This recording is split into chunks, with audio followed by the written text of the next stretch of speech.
All right. So Spotlight in practice, okay, and how to actually use it on a model and stuff like that, rather than my overly simple plane and sphere. Um, okay, so one of the other cool things about Spotlight is that you can save that group of images as a Spotlight file, okay, and I did that with some of my fish stuff here. Okay, so let me show you how that works. So you can go to load Spotlight, and if you have saved it after you had a Spotlight file organized with a bunch of different pictures and stuff, you click Save Spotlight and it will save that. But I have a one I had here, fish scale images here. Oh, I didn't save that one. Cool. Okay, that's all right. I will do it right now. Okay, so I'm going to go back. I'll just go back through the what I did last time. Import. Okay, so I've got these guys. Get rid of that. I've just got a bunch of scales and things in here. I don't really know what they all look like. I don't remember. Click open here. Okay, so it imported all of those. Okay, and Spotlight is on, and I'm going to start grabbing these. Okay, so I'm going to click on this one, and I'm going to say add to Spotlight. And I'm just going to go through and do this for all of these. And you see, I don't need to leave the menu. I can just keep doing it like that, and like that, like so. Okay. And here's my little ring. Okay. So the first thing I want to do is tile unified. Beep. Okay. And that puts all these guys neatly in a row. And you see, you can have a lot of stuff floating around here. Now I've got these guys in here too, which I don't really want from the last demo. Okay, so I'm gonna click on this, and I'm just gonna grab this, and I'm gonna delete that one. Okay, I'm gonna click on this, and I'm gonna delete that one. Delete that one. Try to delete this guy. Deep delete. Okay, cool. Now if I tile unify, those will be a little bigger, easier to see for all of you guys. Okay. All of you folks. Excuse me. Okay, let's see. So I've got, a variety of things here.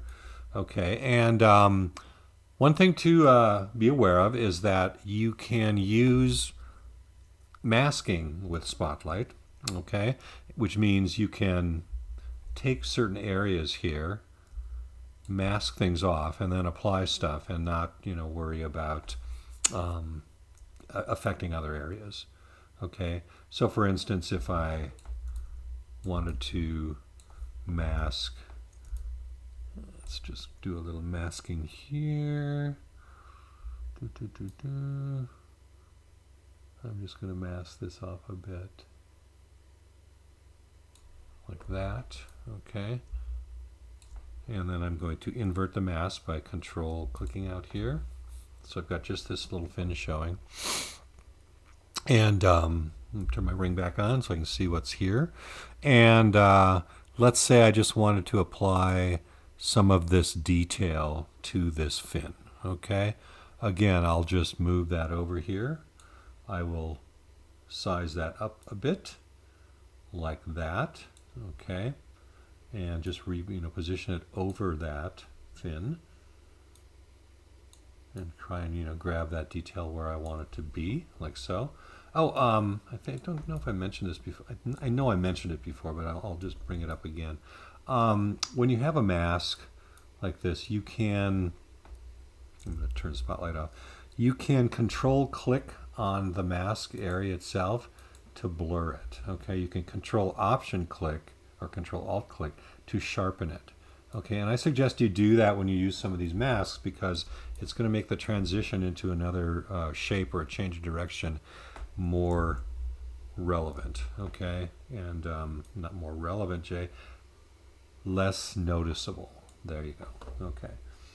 All right, spotlight radius, let's see if I've got that here. Okay, yes, I've got that. I'm going to turn this intensity down to about 10, something like that, and I'm just going to drag over this guy, get my brush a little bigger, I just drag over that and see what that does. Not much. Okay, bump that up. Ooh, that's big. Goodness. Oh, did I turn spotlight off somehow? Maybe I did.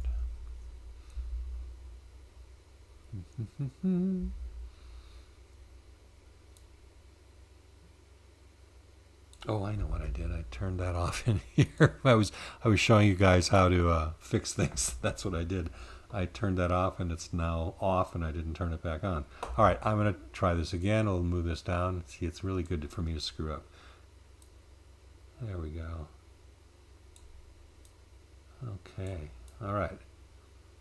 All right, so I'm getting some little detail there. Now, again, I'm going to undo that because I think I need to divide my model at this point. I've only got about 800,000 polys. Okay, so I want to just, I'm going to go out of here for a second. That's Shift-Z. Control-D this sucker. That's okay. I'm going to delete lower. It just gets me here. Control-D. Divide that baby. Looking good, better. Oh, I know what I should do here. Okay, so I don't really know if I told you guys this or not, but when you mask an area, you can divide just that area. And since I have this masked, I really would rather divide the whole thing, not just that. So I'm going to go back a little bit here. Okay, there we go. I'm going to clear that mask. Turn this off, okay, so we can see that. And now I'm going to just delete my lower subdivision here because I have one that's lower, which looks like this, 198, okay. So I'm going to delete that. Then I'm going to divide this thing like that. And that got me up to 3 million or so, which is fine. Honestly, ZBrush can handle a lot, but it is kind of dependent on your computer. So I encourage you to work lower rather than higher most of the time. Okay, so I'm going to paint that mask in again. Now I could have saved that mask by making it a separate group, but what the heck, it's easy just to paint it in again. Easy enough, because it was pretty clear, you know, where it was there. Okay, there it is. That looks pretty good, and I'm going to just blur that. Like I said, control, you can see it blurring there, and then I'm going to invert it like that. All right, let's try that now and see if I still have spotlight projection on. I do. Good. All right, Shift-Z, turning spotlight on, hitting the Z key brings that guy up where I can see what I'm doing. Okay, I'll pull that down to there, like so. I'm just going to hit the Z key to turn that off, and now, hopefully, I get a little better detail. I did. Look at that. Very nice. Okay, much better. And you'll see that that image stays put, okay, where I drag, so I can drag over it to refine it or to add more or less detail as I go. And that's a function of this pin thing, which is why you usually don't want that on. If you turn that on and do this, this is going to move around wherever the brush is, okay, like so. Now that can be really useful if you're trying to do, you know, different areas and things like that.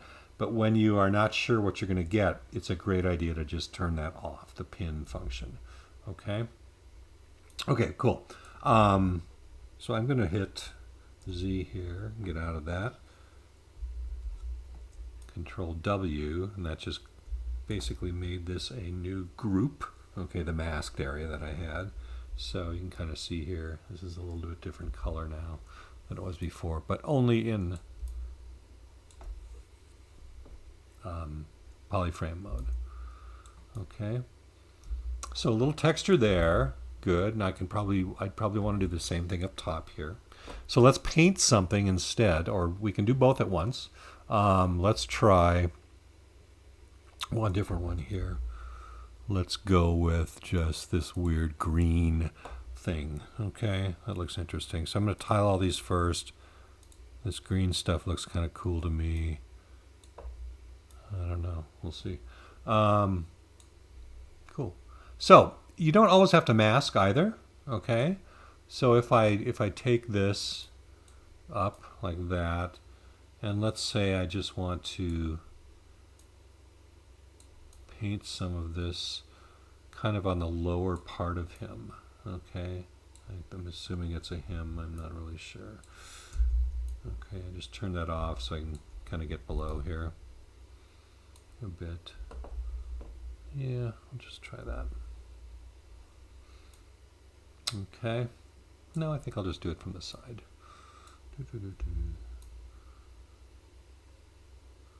Sorry, this is me just, winging it and trying to get a sense of how we do things, which I think sometimes is, the best thing for you guys to see, so it's not a canned presentation.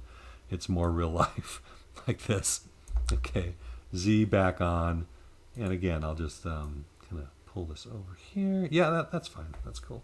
Okay, so I'm just going to paint with color now, not any detail. Okay, so I've got that thing pinned again. Oopsie, turn that off. There we go. Okay, so there it is under here. I'm going to turn this off. I'm going to turn this on. Okay, and I'm going to turn this intensity down to about 20. Okay, I have no idea if that's going to be good or bad. Okay, so I can just drag and paint like that. And it paints right through on both sides. Okay, get a little more here. That looks fine, like so. Okay, a little bit up there, like that. All right, cool. All right, so what do I do about this area where this is getting like banded and stuff here? Okay, well, you can, just go to like a white color here or something like that. And I already painted on this, so this is going to look a little funny. But I can turn poly paint off, or turn spotlight off, okay? And just get a really soft brush with white, and I can literally just paint some of that out, okay? So this is just like any other kind of material or color on your fish. You can turn it on and off by painting, okay? And if I turn the, change some of these things and just paint over it and then paint back into it, that's perfectly, easy to do. So Shift Z turns this back on. I'm going to get the Z key here, move it over to here, like that, Z off or Z on, and just paint a little bit more here, like that. Okay, so you can see how you can pretty fast get something to happen, okay? And all of that stuff will, render when you render. I just did a quick render here so you can see what that looks like. Okay, so that color is going to come through just fine. Shadow's a little heavy there. Remember how I turned that down? Yeah.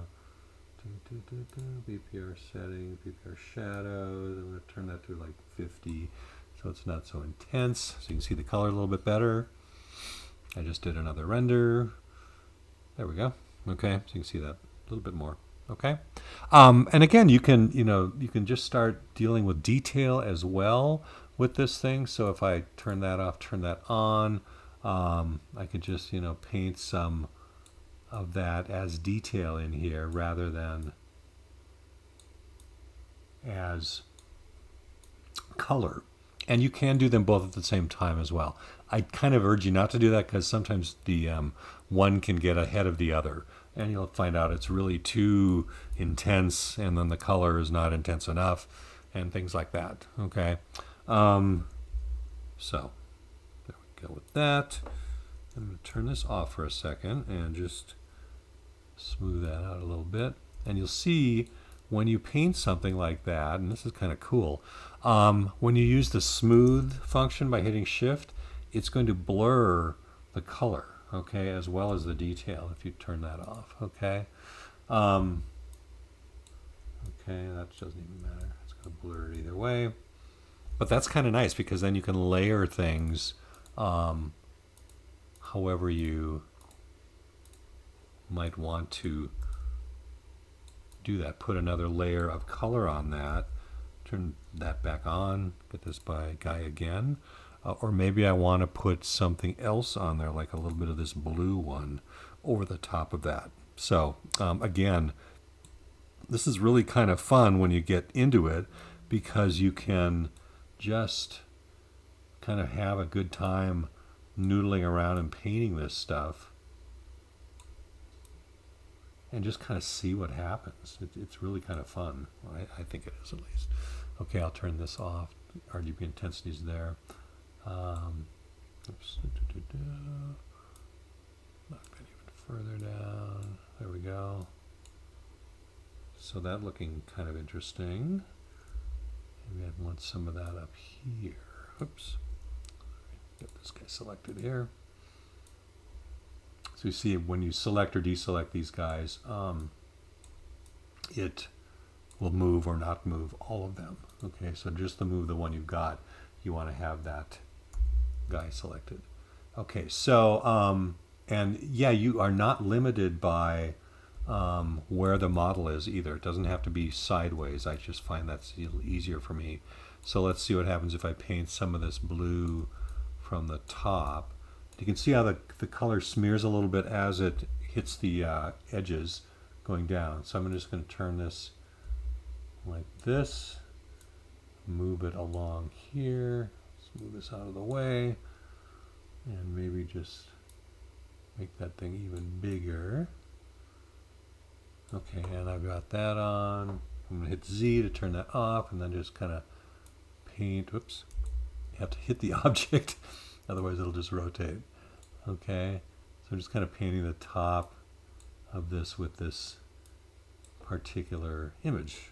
Okay, move that down to the head and see what that looks like on the head, at least the top of the head, like so.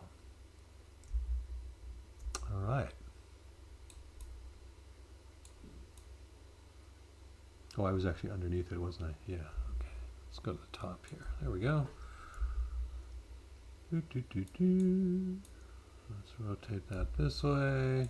And again, you can, it doesn't really matter which way you rotate it. You can always move your model around.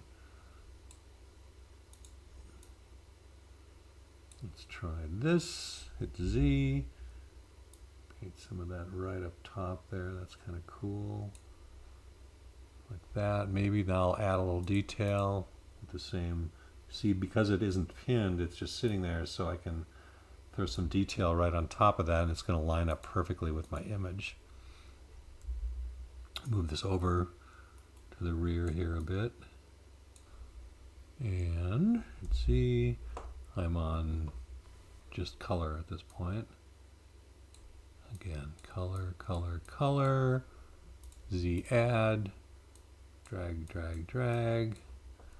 Turn this off. Shift Z to turn it off. Let's see what that looks like. All right, cool. Yeah. Okay, well, it's pretty garish, okay, but you can get the idea. And then, of course, you can always go in and then continue, just painting without Spotlight, okay? So if you just turn off Z Add, turn on RGB, pick a color here in the range I'm looking for, just with my standard brush, okay? And I can just start, painting other stuff to go. That's a bit garish too. I'm running on a theme here. Okay, let's see just, if I had the eyes going, I've got to detail those eyes yet. But let's say we want to put some real blue violet in under the lips here, that kind of thing. I've got Lazy Mouse turned on pretty high too, so I'm getting some, nice stuff happening with being able to create strokes. I'm just working with a mouse right now, not my pen, not my tablet. Okay, and then maybe this is a kind of a warmer color up top here. So you kind of your basic painting rules apply. Underpainting with a cool color and then hitting it with more warmth on top is not a bad idea, especially for something under C here. It's going to have a lot of blue in it. They're usually, cold water animals, so they don't exert a lot or display heat. Okay, so if we if we want to play with that blue and then just hitting some nice areas with some hot color, that can be fun too. Okay. So I will continue noodling with this, but that's really just a demo of how to actually make this work. Really 3 key commands. Shift Z turns spotlight on and off. Z turns the ring on or off. Okay. And then you can play with the RGB versus the detail of the texture and the add and sub buttons, turning those on and off. You're going to want to have some high detail or high density at this point to actually make this stuff stick. If your textures are looking blurry and your details are looking blurry, it means you need to divide. Okay, just save before you do. Save all the time. Don't depend on the quick save necessarily. Just keep saving iterations. Add a number after the name so you can find the most recent one if something crashes, and then open that back up again. And remember to save without undo history on. Okay. That is a killer. If you turn that on, that's going to make giant files, and it's going to actually make things crash more likely than not. Okay, just because it's so much data it's trying to wrangle. Okay, let's do one final little render here to see what this looks like. See how the detail performs in the render. Okay, good. Yeah, nice. That's looking pretty good. Okay, looks like a stone and scaly thing at this point. Okay. All right, cool. I hope this helps. This is going to be the fun part of it. The worst is over. Now you can start painting and not having to worry about modeling everything. Although, of course, you can always add detail and more stuff to your model if you like. Okay, make it good.